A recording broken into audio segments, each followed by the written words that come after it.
Vishwavani TV special ವಿಶೇಷ ಕಾರ್ಯಕ್ರಮಕ್ಕೆ ತಮ್ಮೆಲ್ಲರಿಗೂ ಆತ್ಮೀಯವಾದ ಸ್ವಾಗತ. ನಾನು ಸ್ವಾತಿ ಕೃಷ್ಣ. ಮಾಟ, ಮಂತ್ರ, ವಶೀಕರಣ, ಬಾನಾಮತಿ ಇವೆಲ್ಲದರ ಬಗ್ಗೆ ನೀವು ಕೇಳಿರ್ತೀರಾ. ಇವು ರಾಶಿಫಲಗಳ ಮೇಲೆ ಯಾವ ರೀತಿ ಪರಿಣಾಮ ಬೀರುತ್ತೆ, ಯಾವ ರಾಶಿಯವರಿಗೆ ಇದು ಪರಿಣಾಮ ಬೀರೋದಿಲ್ಲ, ಇದು ಯಾವಾಗ ವಿನಾಶವಾಗಿ ಕಾಡುತ್ತೆ, ಇವೆಲ್ಲದರ ಬಗ್ಗೆ ಮಾಹಿತಿಯನ್ನ ಇವತ್ತಿನ ಸಂಚಿಕೆಯಲ್ಲಿ ತಿಳ್ಕೊಳ್ಳೋಣ. ಇದ್ರ ಬಗ್ಗೆ ಮಾಹಿತಿಯನ್ನ ನೀಡಲಿಕ್ಕೆ ಇವತ್ತು ನಮ್ಮ ಜೊತೆ ಭಾರತೀಯ ಜ್ಯೋತಿಷ್ಯ ವಿಜ್ಞಾನ ಸಂಶೋಧಕರಾಗಿರುವಂತಹ ಮಹಾಬಲಮೂರ್ತಿ ಕೋಡ್ಲಕೆರೆ ಅವರಿದ್ದಾರೆ. ಬನ್ನಿ ಅವರಿಗೆ ಕಾರ್ಯಕ್ರಮಕ್ಕೆ ಸ್ವಾಗತಿಸ್ತಾ ಕಾರ್ಯಕ್ರಮನ ಶುರು ಮಾಡೋಣ. ಸೊ ಮುಂದಿನ ರಾಶಿ ಕುಂಭ ರಾಶಿ. ಸಾಮಾನ್ಯವಾಗಿ ಮನೆ ಹಿರಿಯರು ಹೇಳೋದನ್ನ ನಾವು ಕೇಳಿರ್ತೇವೆ, ಹೊರಗಡೆ ಯಾರೇನ್ ಕೊಟ್ರು ತಿನ್ಬಾರ್ದು ಅಂತ ಹೇಳಿ. ಯಾಕಂದ್ರೆ ಆಹಾರದ ಮೂಲಕ ಏನಾದ್ರೂ ಹಾಕೊಡ್ತಾರೆ, ಹೊಟ್ಟೆಗೆ ಮದ್ದು ಹಾಕೋದು ಅಂತ ಹೇಳ್ತಾರೆ. ಇದು ಯಾವ ರೀತಿ ನಮ್ಗೆ ಪರಿಣಾಮವನ್ನ ಬೀರುತ್ತೆ, ಇದು ನಿಜನಾ ಅಂತ? ಈ ಮದ್ದು ಹೇಳುವಂಥದ್ದು ಅದು ಕೂಡ ಅಷ್ಟೇ, ಕುಂಭರಾಶಿಯವರಿಗೆ ಅಂತಲ್ಲ, ಕುಂಭರಾಶಿಯವರ ಬಗ್ಗೆ ಹೇಳ್ತೇನೆ ನಾನು. ಈ ಮದ್ದು ನೀವು ಕೇಳಿದಂಥದ್ದು, ಈ ಮದ್ದು ಹಾಕುವಂಥದ್ದು ಇಲ್ಲಿ ಕೆಲವು ಕಡೆ ಮುಗ್ಧತೆಯಿಂದಾಗಿಯೂ ಈ ಮದ್ದಿನ ಪ್ರಯೋಗ ಆಗ್ತಾ ಇರುತ್ತೆ. ಮದ್ದು ಬಹಳ ಕೆಟ್ಟದ್ದು. ಅದನ್ನೆಲ್ಲ ಮತ್ತೆ ಅದನ್ನು ಎಲ್ಲೆಲ್ಲಿ ಅನ್ನುವಂಥದ್ದನ್ನು ಹೇಳೋದು ನಾನು ಹೇಳೋದಿಲ್ಲ, ಅದನ್ನು ಹೇಳೋದ್ರಿಂದ ಅರ್ಥ ಇಲ್ಲ. ಆದರೆ ಈ ಮದ್ದಿನ ಪ್ರಯೋಗ ಅನೇಕರ ಜೀವನವನ್ನು ಹಾಳು ಮಾಡಿದೆ. ಅಂದರೆ ಅವರ ಆ ಒಂದು ಜೀರ್ಣಕ್ರಿಯೆಯನ್ನೇ ತೊಂದರೆಗೆ ಅಂದರೆ ಅದು ವಿಶೇಷವಾಗಿ ಮದ್ದು ಏನು ಮಾಡುತ್ತೆ, ನಿಮ್ಮ ವೈಟಲ್ ಆರ್ಗನ್ಸನ್ನು ಹಾಳು ಮಾಡುತ್ತೆ. ಅದು ವಿಶೇಷವಾಗಿ ಲಿವರನ್ನು, ವಿಶೇಷವಾಗಿ ಕಿಡ್ನಿಯನ್ನು, ವಿಶೇಷವಾಗಿ ಕರಳನ್ನು ಇದು ಹಾನಿ ಮಾಡುವಂಥ ಅನೇಕ ಉದಾಹರಣೆಗಳನ್ನು ನಾನು ನೋಡಿದ್ದೇನೆ. ಅಷ್ಟೇ ಅಲ್ಲ, ಇಂಥವ್ರ ಮನೆಯಲ್ಲಿ ಮದ್ದನ್ನು ಹಾಕ್ತಾರೆ ಅನ್ನುವಂಥದ್ದು ಕೂಡ ಅಷ್ಟು ಸ್ಪಷ್ಟವಾಗಿ ಜನರುಗಳು ಗುರುತಿಸ್ಕೊಂಡಿದ್ದಿತ್ತು. ಹಾಗಾದರೆ ಅಲ್ಲಿ ಉಪಯೋಗವಾಗುವಂಥದ್ದೇನು, ಆ ಮದ್ದುಗಳಲ್ಲಿ ಉಪಯೋಗಿಸುವಂಥದ್ದೇನು, ಅದು ಮತ್ತೆ ಗೇನ್ ಹಂದಿಗೆ ಸಂಬಂಧಿಸಿದಂಥ ಕೆಲವು ಆ ಒಂದು ಸಾವಯವ ಅಂಶಗಳು, ತ್ಯಾಜ್ಯಗಳು ಅದಕ್ಕೆ ಉಪಯೋಗಿಸಲ್ಪಡುವಂಥದ್ದು. ಅದು ಒಂದೇ ಅಂತಲ್ಲ, ಈ ದತ್ತೂರಿ ಹೂವು ಅಂತ ನಾವು ಕೇಳಿರಬಹುದು. ದತ್ತೂರಿ ಹೂವು ಅಂತ ನಮ್ಮ ಕಡೆ ಹೇಳ್ತಾರೆ, ಕರಾವಳಿ ಕಡೆ. ಆ ಹೂವಿನ ಅವು ಕಾಯಿಗಳಾದಾಗ ಅದರಲ್ಲಿ ಒಂದು ವಿಶೇಷವಾದಂಥ ರೀತಿಯ ಕೆಲವು ಆತ್ಮಹತ್ಯೆಯನ್ನು ಮಾಡಿಕೊಳ್ಳೋರು ಆ ಕಾಯಿಯನ್ನು ನೀರಿನಲ್ಲಿ ತಡೆದೋ ಅಥವಾ ಹಾಲಿನಲ್ಲಿ ತಡೆದೋ ಕುಡಿದು ಸತ್ತವರು ಇರ್ತಾರೆ. ಆದರೆ ಅದನ್ನು ಅಲ್ಪ ರೀತಿ, ಅಂದರೆ ಆ ಸಾಯುವಷ್ಟು ರೀತಿಯದ್ದಲ್ಲದೆ ಒಂದು ಯಾವುದೋ ಒಂದು ಸಣ್ಣ ಪ್ರಮಾಣದಲ್ಲಿ ಕೊಟ್ಟಾಗ ಅದು ನಮ್ಮ ನರಮಂಡಲದ ಮೇಲೋ ಅಥವಾ ಜೀರ್ಣಕ್ರಿಯೆಯ ವಿಚಾರಗಳಲ್ಲೋ ಕೆಟ್ಟದ್ದನ್ನು ಮಾಡಬಹುದಾದಂಥ. ಆದರೆ ಈ ಜನ ಯಾಕೆ ಮುಗ್ಧರಾಗಿರ್ತಾರೆ ಅಂದರೆ, ಇವರು ಯಾರ ಮೇಲೆ ಪ್ರಯೋಗ ಆ ಮದ್ದನ್ನು ನಡೆಸ್ತಾರೋ ಟೋಟಲಿ ಹಾಳಾಗಲಿ ಅನ್ನುವಂಥದ್ದು ಒಂದು ವರ್ಗವಾದರೆ, ಇನ್ನೊಂದು ವರ್ಗ ಈ ವ್ಯಕ್ತಿ ಈ ನನ್ನ ಮದ್ದಿನ ಪ್ರಯೋಗದ ಮೂಲಕವಾಗಿ ನಿಧನಗೊಂಡಾಗ ನನ್ನ ಮಗನಾಗಿಯೋ ಮಗಳಾಗಿಯೋ ಜನಿಸಬೇಕು ಅನ್ನುವಂಥ ಉದ್ದೇಶವನ್ನು ಅವರು ಇಟ್ಕೊಂಡಿರ್ತಾರೆ. ಇದು ವಿಚಿತ್ರವಾದಂಥದ್ದು.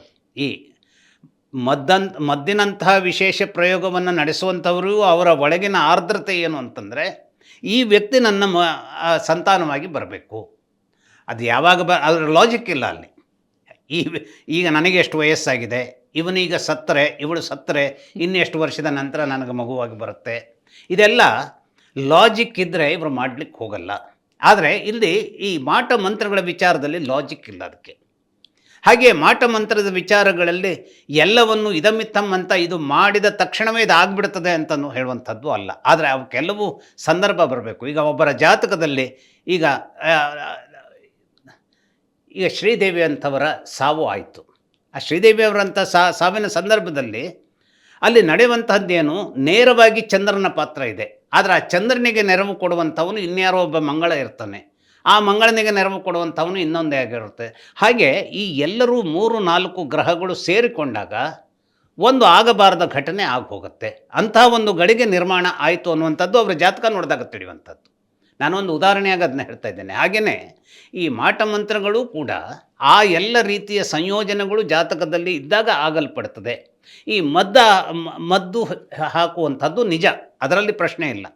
ನಾನು ಮಾಟ ಮಂತ್ರಗಳ ಬಗೆಗೆ ನನ್ನದೇ ಆದಂಥ ಅನುಮಾನಗಳನ್ನು ನಾನು ಇನ್ನೂ ಹೊಂದಿದ್ದರೂ ಕೂಡ ಮದ್ದಿನ ವಿಚಾರವಾಗಿ ನಾನು ಅನೇಕ ರೀತಿಯಲ್ಲಿ ನಾನು ಗಮನಿಸಿದ್ದೇನೆ. ಆ ಮನೆತನಗಳನ್ನು ಗಮನಿಸಿದ್ದೇನೆ, ತೊಂದರೆಗೊಳಗಾದವರನ್ನು ಗಮನಿಸಿದ್ದೇನೆ.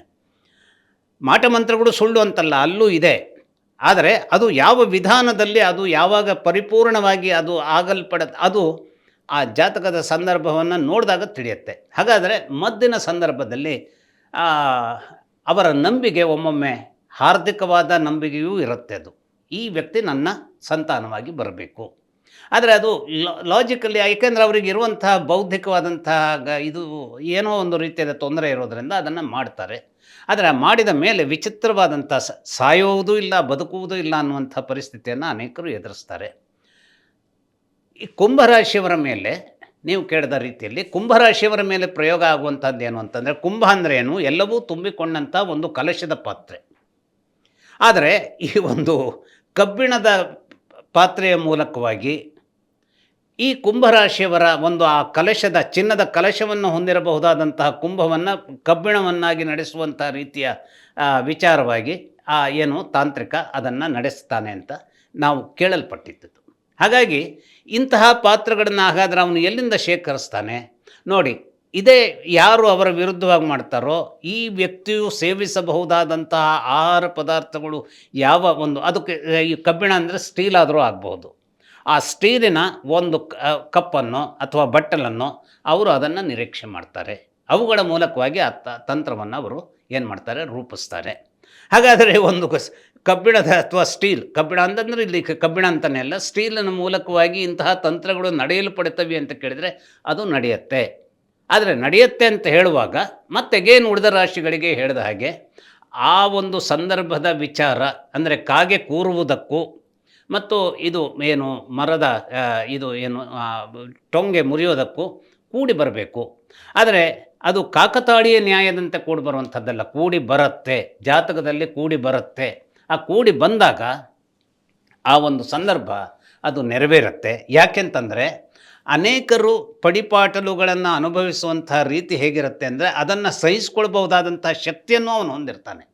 ಅನೇಕ ಸಲ ಅನೇಕ ದಾರುಣ ಪರಿಸ್ಥಿತಿಗಳನ್ನು ನಾನು ಎದುರಿಸ್ತೇನೆ, ಆದರೆ ಅದನ್ನು ಎದುರಿಸುವಂಥ, ನಾವು ದೇವ್ರ ಹತ್ರ ಬೇಡ್ಕೊಳ್ತೇವೆ, ನನಗೆ ಕಷ್ಟ ಕೊಡು ಪರವಾಗಿಲ್ಲ, ಆದರೆ ನನಗೆ ಅದನ್ನು ಎದುರಿಸುವಂಥ ಶಕ್ತಿಯನ್ನು ಕೊಡುವಂತ ಬೇಡ್ಕೊಳ್ತೇವೆ.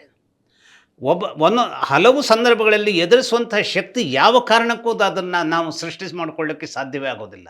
ನಾನು ಈ ರೀತಿಯಲ್ಲಿ ಅದನ್ನು ಎದುರಿಸ್ತೇನೆ ಅಂತ ಹೊರಟರೂ ಕೂಡ ನಾನು ವಿಫಲನಾಗ್ತೇನೆ, ಈ ರೀತಿಯಲ್ಲಿ ಹೊರಟರೂ ವಿಫಲನಾಗ್ತೇನೆ.